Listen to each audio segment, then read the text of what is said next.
But I think we would be remiss if we tried to imagine that only part of human nature was created in the image of God, the non-physical part. That separation of man's body from his spirit would be foreign to the Scriptures themselves. And I think if we're going to take the Bible seriously, we must include the mind and the will and the heart and so on in our understanding of what it means to be in the image of God. But if we're faithful to the text, I think we're going to have to see that not only the spiritual side of man, but his physical life is also in the image of God. Well, what does that mean? I mean, again, we don't want to fall into the crass or crude idea that therefore God has a body. No, God doesn't have a body. God is a spirit.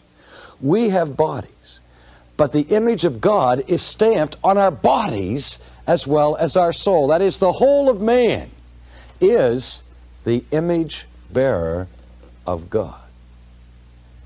Again, what does it mean to be created in His image and in His likeness?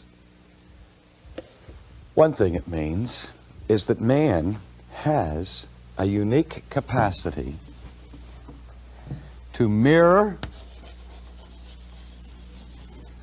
and to reflect the character of God. That I am set in this world by God, and I am giving a human nature by which I have an ability and a responsibility to live in such a way that my life resembles the character of God.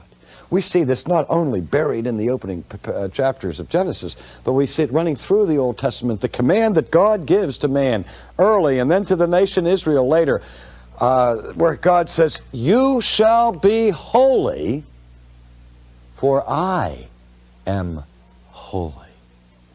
He calls man to be a light to the whole world, not just to people, but to the animal kingdom, to reflect and to mirror the character of God. So, in a word, I am created as a human being with a capacity and a duty, in a certain sense, to resemble God, to show the animal world what God is like.